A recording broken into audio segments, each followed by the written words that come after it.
السلام علیکم ورحمۃ اللہ وبرکاتہ۔ سنڈے کمنٹ باکس کے ایک نئے ایپیسوڈ کے ساتھ میں اے ایم قاسمی آپ لوگوں کی خدمت میں حاضر ہوں۔ مجھے امید ہے کہ آپ لوگ خیر و عافیت سے ہوں گے۔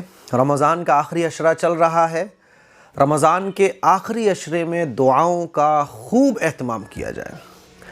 یوں کہیے کہ رمضان کے آخری عشرے میں جو سب سے اہم کام ہے وہ دعا کا مانگنا ہے، کیونکہ اللہ کے نبی صلی اللہ علیہ وسلم نے حضرت عائشہ صدیقہ رضی اللہ تعالی عنہ سے فرمایا کہ جب تم رمضان کے آخری عشرے میں لیلۃ القدر کو پاؤ تو دعا مانگو۔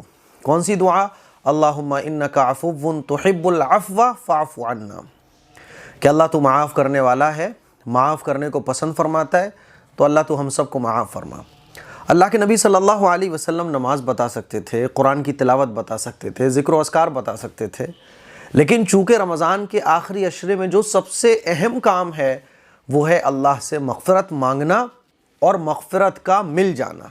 میں نے اور آپ نے جو روزے رکھے ہیں، جو تراویح پڑھی ہیں، جو عبادات رمضان کے مہینے میں کی ہیں، اگر یہ قبول نہ ہو، یہ عبادات میرے منہ پر مار دی جائیں، تو پھر مجھ سے بڑا بدنصیب، مجھ سے زیادہ انلکی کوئی نہیں۔ کیونکہ آپ نے وہ حدیث سنی ہوگی کہ اللہ کے نبی صلی اللہ علیہ وسلم نے جب ممبر کی پہلی سیڑھی پر قدم رکھا تو فرمایا آمین، دوسری پر رکھا تو فرمایا آمین، تیسری پر رکھا تو فرمایا آمین۔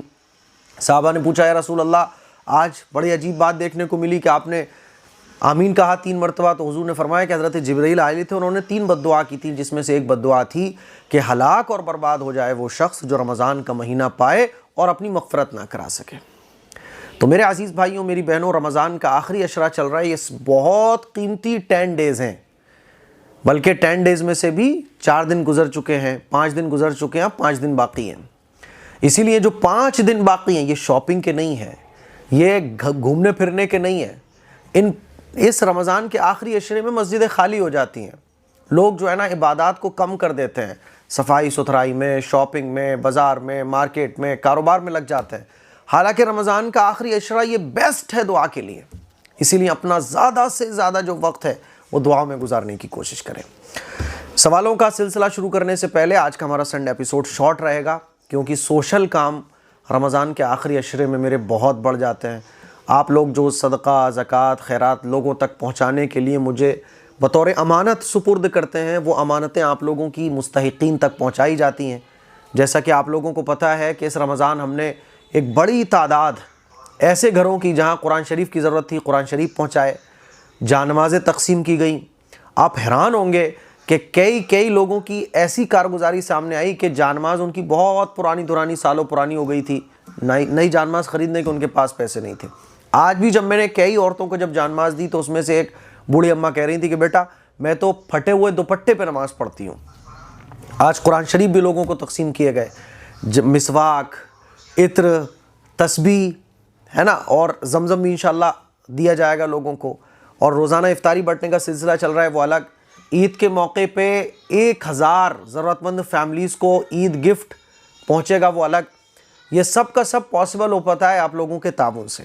تو اگر آپ لوگ ابھی بھی اللہ کے راستے میں خرچ کرنا چاہتے ہیں زکوٰۃ صدقات کے ذریعے تو آپ لوگ تعاون کر سکتے ہیں۔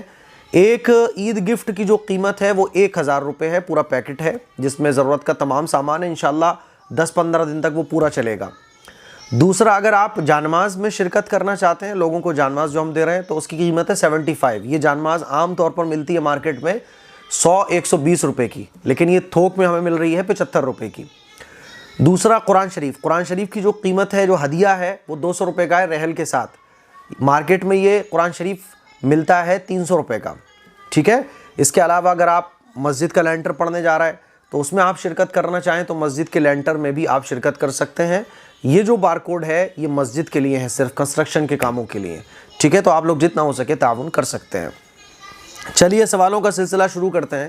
پہلا سوال نازیہ بانو نے پوچھا ہے کہ مفتی صاحب میرا نام نازیہ ہے، میں یو پی سے ہوں، میں 4 سال سے آپ کی ویڈیوز دیکھتی ہوں، آپ دین کی باتیں بہت اچھی طرح سمجھاتے ہیں، ہمیں آپ سے بہت کچھ سیکھنے کو ملتا ہے۔ نازیہ بہن، یہ آپ کی محبت کی بات ہے، اللہ آپ کی اس محبت کو قبول فرمائے۔ میرے سوال ہیں، پلیز لے لیجئے گا۔ اگر کوئی شخص زیور کی زکوٰۃ نہیں نکالتا ہو اور کہتا ہو کہ میں مرنے کے بعد اپنے سارے زیور مسجد میں یا کسی غریب کو دے دوں گی، تو کیا ایسا پاسبل ہے؟ اسے زکوٰۃ کا گناہ تو نہیں ہوگا؟ پلیز مفتی صاحب میرا سوال لے لیجئے۔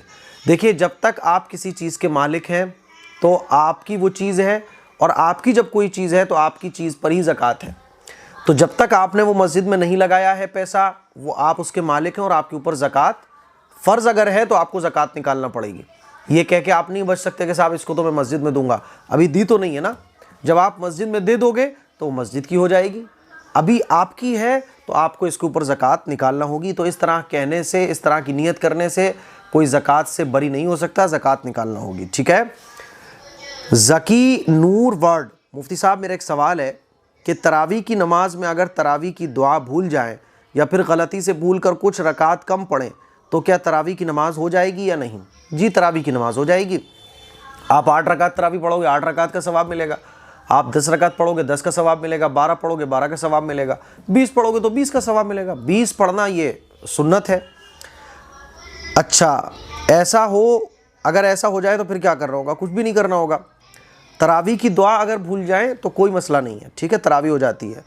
پلیز مفتی صاحب میرے سوال کا جواب ضرور دیجیے گا، بہت لیٹ سوال کر رہی ہوں پر اسے شامل کر لیجیے۔ آپ کا سوال شامل کر لیا میری بہن خانسہ قنائش پتہ نہیں کیا نام ہے، انہوں نے پوچھا ہے مفتی صاحب آپ کی ویڈیو سے کافی ٹائم سے دیکھتی ہوں، مولانا صاحب مجھے یہ پوچھنا تھا کہ اگر زکوٰۃ کا پیسہ عید کے دن ایز اے عیدی کسی ضرورت مند کو دیں یا پھر عید بعد وہ پیسہ دیں تو زکوٰۃ مانا جائے گا؟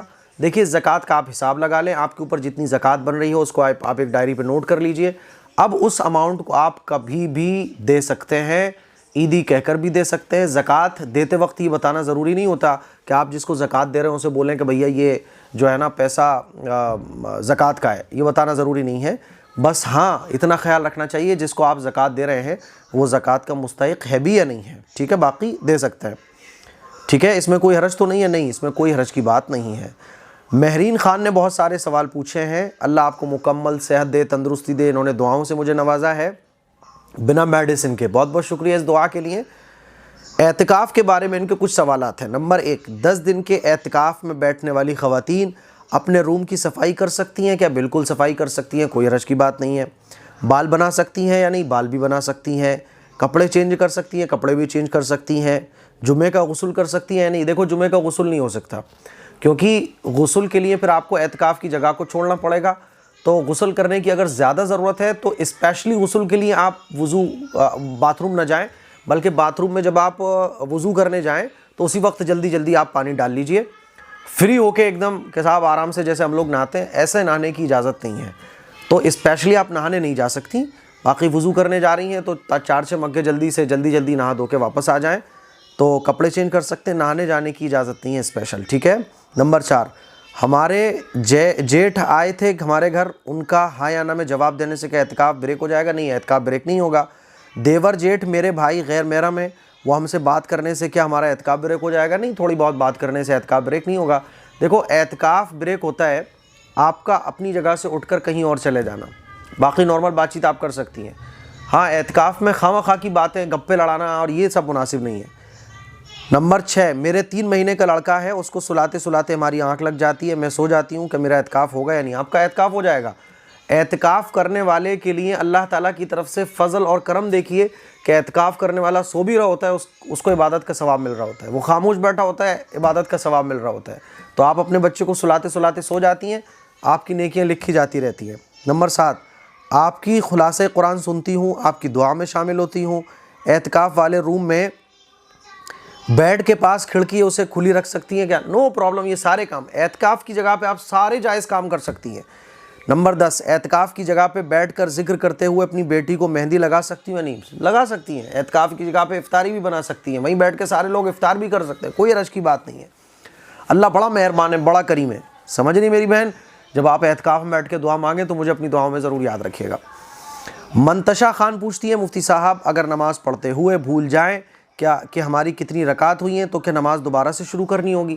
دیکھیے پہلی مرتبہ اگر آپ کو پہلی مرتبہ یا 4-6 مہینے بعد یا بہت کمی کے ساتھ کبھی کبھی ایسا ہو جاتا ہے تو پھر آپ نماز دوبارہ پڑھیں، لیکن اگر آپ کو بھولنے کی بیماری ہے، بھولنے کی پرابلم ہر 1-2 دن بعد ہوتی رہتی ہے، آپ کو نماز کے اندر وہم آنے لگا ہے کہ کتنی رکعت ہوئی کتنی نہیں ہوئی، تو پھر آپ کو نماز دوبارہ سے پڑھنے کی ضرورت نہیں ہے، بلکہ آپ ایک اندازہ لگائیں کہ کتنی رکعت ہو گئی ہوں گی، 2 ہو گئیں، جدھر زیادہ اندازہ ہو رہا ہو تو اس کو مان لیجیے آپ اور اپنی نماز پوری کیجیے، ٹھیک ہے۔ نوشین خان پوچھتی ہیں اعتکاف میں کیا کیا عبادتیں کریں، کتنا جاگیں، کتنا سوئیں، ایک ہیلپ فل ٹائم ٹیبل بتا دیجیے، خاص عبادت کون کون سی ہیں۔ دیکھیے اعتکاف میں کوئی خاص عبادت نہیں ہے، اعتکاف میں جو ہم عبادت کے کام کرتے ہیں وہی کریں گے۔ آپ کو سونے جاگنے کا ایک ٹائم ٹیبل بنا لینا چاہیے، دوپہر میں 1 گھنٹہ سوئیے اور رات میں آپ اتنا سوئیے جس میں آپ کی نیند پوری ہو جائے، اور زیادہ سے زیادہ ٹائم آپ عبادت میں گزارنے کی کوشش کیجیے، ٹھیک ہے۔ باقی اعتکاف کرنے والے کو ایک ایکسٹرا فائدہ یہ ہو جاتا ہے کہ اعتکاف کرنے والے کا سونا بھی عبادت، بیٹھنا بھی عبادت، خاموش رہنا بھی عبادت۔ اعتکاف کرنے والا 24 گھنٹے عبادت پہ رہتا ہے، وہ کچھ عبادت نہ بھی کرے نا تب بھی عبادت لکھی جاتی ہے اس کی، تو سوچ کر دیکھو جب عبادت وہ کرے گا تو پھر عبادت کا ثواب کتنا بڑھ جائے گا۔ تو اسی لیے آپ کو ہر منٹ ہر سیکنڈ آپ کو عبادت کا ثواب مل رہا ہے۔ محمد صلاح الدین پوچھتے ہیں بھائی جان اپنے امی کے نام سے قرآن ہدیہ کرانا چاہتی ہوں، اس کی کیا اماؤنٹ ہے؟ میں نے ابھی شروع میں سب کچھ بتا دیا ہے، آپ پیچھے جا کے ایک بار دوبارہ سن لیجئے اور اپنے حساب سے آپ جتنا ہو سکے اماؤنٹ ٹرانسفر کر سکتے ہیں۔ میں آپ کے مدرسے میں کرنا چاہتی ہوں، پلیز جواب دیجیے گا۔ مدرسے میں تو میرا جو کنسٹرکشن کا کام ہے اس میں آپ کر سکتی ہیں، باقی جو غریب جو ضرورت مند لوگ ہیں ان کے لیے آپ کر سکتی ہیں، ٹھیک ہے۔ انو پوچھتے ہیں سید اپنے ریلیٹیو کو دے سکتے ہیں یا نہیں، جو ریلیٹیو بھی سید ہوں، مطلب اپنے خالہ پھپھو؟ نہیں، سید زکوٰۃ سید کے لیے حلال ہی نہیں ہے، سید کو زکوٰۃ دینا درست نہیں ہے، ٹھیک ہے۔ نیہا پروین پوچھتی ہے مفتی صاحب کیا ہم زکوٰۃ حافظ جی، مولانا صاحب یا علماء جو تراویح پڑھاتے ہیں ان کو دے سکتے ہیں؟ دیکھو اگر مولانا غریب ہیں، وہ زکوٰۃ کے مستحق ہے تو ان کو زکوٰۃ دی جا سکتی ہے۔ باقی یہ جو ہوتا ہے نا کہ تراویح پوری ہو رہی ہیں، اب تراویح پوری ہونے پر حافظ صاحب کے لیے چندہ ہو رہا ہے تو آپ اس میں زکوٰۃ نہیں دے سکتی، بلکہ چندہ جمع کر کے حافظ کو یہ جو تحفے وغیرہ دیے جاتے ہیں یہ بھی مناسب نہیں ہے، یہ علماء کی شان کے خلاف ہے۔ علماء اپنے وقار کو بنائیں، اپنے کو مضبوط کریں۔ قرآن شریف کی اجرت یہ مناسب نہیں ہے لینا۔ اگر آپ کا کام قرآن شریف سنا کر جو اجرت دی جاتی ہے، خاص طور پر اس طرح سے جو چندے ہوتے ہیں مسجدوں میں اعلان لگتا ہے کہ بھئی حافظ صاحب کا قرآن پورا ہو رہا ہے، 200 روپے 50 روپے پھر جمع کر کے وہ پورے 10-20 ہزار روپے دیے جاتے ہیں، مناسب نہیں ہے، پسندیدہ عمل نہیں ہے، ٹھیک ہے۔ تو زکوٰۃ تو نہیں دے سکتے، اگر زکوٰۃ کے مستحق ہیں امام صاحب تو آپ زکوٰۃ دیجئے، ورنہ نہیں دے سکتے، ٹھیک ہے۔ دیکھو زکوٰۃ جس کو آپ دے رہے ہو وہ اگر مستحق ہے تو زکوٰۃ دی جا سکتی ہے، ورنہ نہیں دی جا سکتی۔ محمد شمین پوچھتے ہیں اگر کسی نے گھر میں کوئی بکرا یا بھینس یا مرغا مرغی پال رکھا ہے تو اس کا فطرہ کتنا ہوگا، یا پھر کوئی فطرہ نہیں دینا ہے؟ پلیز مفتی صاحب ریپلائی ضرور کریں۔ مرغا مرغیوں کا فطرہ نہیں ہوتا، گھر میں آپ کے جو نابالغ اولاد ہے اس کی طرف سے فدیہ ہوتا ہے، آپ کی طرف سے فدیہ ہوتا ہے، ٹھیک ہے، اور جو بالغ اولاد آپ کی ہی ذمہ داری میں ہے ان کا بھی فدیہ آپ دے سکتے ہیں۔ انسانوں کا فدیہ ہوتا ہے، مرغے مرغیوں کا فدیہ نہیں ہوتا ہے، ٹھیک ہے۔ اچھا، بی ڈی کلیکشن جو گھر گھر جا کر مانگتے ہیں تو کیا ان کو دینا چاہیے؟ مانگنے والوں کو نہیں دینا چاہیے، پیشہ ور جو بھکاری ہوتے ہیں ان کی مانگنے کی عادت بڑھ جاتی ہے۔ آپ نے رمضان کے مہینے میں دیکھا ہوگا دور دراز سے لوگ آ جاتے ہیں، میدانوں میں اپنا تمبو گاڑ لیتے ہیں اور صبح نکلتے ہیں، ان کا کام ہی مانگنے کا ہوتا ہے۔ ہمارے فیروز آباد میں ایریا ہے نا، تو وہاں بہت بڑی آبادی جھگی جھوپڑی والیوں کی آ جاتی ہے رمضان کے مہینے میں، اور ان کا کام ہی ہوتا ہے مانگنا پورے دن بس۔ یا کسی ضرورت مند کے لیے رکھنا چاہیے کہ جب ضرورت ہوگی تو دیا جائے گا۔ سب سے پہلے آپ اپنے رشتہ داروں کو دیکھیے کہ آپ کے رشتہ داروں میں کوئی ضرورت مند تو نہیں ہے، کوئی محتاج تو نہیں ہے، کوئی پریشانی میں تو نہیں ہے۔ رشتہ داروں کو سب سے پہلے زکوٰۃ دیجیے اگر وہ زکوٰۃ کے مستحق ہیں۔ اس کے بعد آپ دیکھیے آپ کے محلے پڑوس میں تو کوئی نہیں ہے، اس کے بعد پھر آپ کو جو ضرورت مند آئے آپ دے سکتی ہیں۔ لیکن جو مانگنے والے پیشہ ور بھکاری ہوتے ہیں ان کو آپ دیکھیے وہ کام کر سکتے ہیں، پہلی فرصت میں ان کو کام کرانے کی کوشش کیجیے۔ اگر وہ کام کے لیے تیار ہے تو سمجھ جائیے یہ ضرورت مند ہے، لیکن جلدی سے کام کے لیے تیار نہیں ہوتے ہیں تو اچھی خاصی تحقیق کرنے کے بعد ہی آپ زکوٰۃ ان کو دیجیے، ٹھیک ہے۔ کوشش یہ کیجیے کہ زکوٰۃ ضرورت مند اور مستحق تک پہنچے۔ نفیسہ انصاری پوچھتی ہیں مفتی صاحب جیسے ہم اپنے گھر کے بیٹے ہیں تو فطرہ پورے پریوار کا نکال سکتے ہیں کیا؟ پلیز بتائیے گا۔ جی آپ اپنی پوری فیملی کا نکال سکتے ہیں، آپ گھر والوں کو بول دیجئے کہ بھئی آپ سب کا فطرہ میں نکال دیتا ہوں، آپ پریشان مت ہونا، ٹھیک ہے، بالکل نکال سکتے ہیں، لیکن اطلاع دیے بغیر نہیں نکالیے گا آپ، کیونکہ آپ نے مان لیجیے پوری فیملی کو بتایا نہیں کہ میں آپ کا فطرہ نکال رہا ہوں، تو آپ نے تو نکال دیا لیکن وہ بھی اپنا نکال رہے ہوں گے تو ڈبل ہو جائے گا۔ تو آپ پوری فیملی کا فطرہ نکال سکتے ہیں، کسی کا بھی فطرہ آپ نکال سکتے ہیں، بس یہ کہ ان کو انفارم کر دیں تاکہ ڈبل نہ ہو جائے، ٹھیک ہے۔ چلیے تو یہ کچھ ہمارے سنڈے ایپیسوڈ کے سوالات تھے. مجھے امید ہے کہ آج کا سنڈے ایپیسوڈ آپ کو شارٹ سنڈے ایپیسوڈ اچھے طریقے سے سمجھ آ گیا ہوگا. رمضان کا آخری عشرہ چل رہا ہے. 3 لیلۃ القدر کی راتیں اور رہ گئی ہیں. 2 رہ گئی ہیں. 27 اور 29 لیلۃ القدر کی ان 2 راتوں میں دعاؤں کا خوب اہتمام کیجئے, عبادات کا خوب اہتمام کیجئے, اور رمضان کے بعد بھی اپنی زندگی رمضان کے جیسی گزارنے کی کوشش کیجئے گا. اگر ابھی بھی آپ لوگوں کے کچھ سوالات ہیں تو کامنٹ باکس میں جا کے آپ کامنٹ کیجئے گا. ہم انشاءاللہ نیکسٹ سنڈے ایپیسوڈ جو ہوگا وہ اتوار کو نہیں بلکہ جمعرات کو ریکارڈ کر لیں گے, تاکہ عید کے اور باقی کچھ اور ضروری مسائل آپ کو عید سے پہلے ہی پتہ چل جائے. ٹھیک ہے, تو اپنا سوال کامنٹ باکس میں جا کے ضرور کامنٹ کیجئے گا. مجھے اپنی دعاؤں میں یاد رکھیے گا. السلام علیکم ورحمۃ اللہ وبرکاتہ.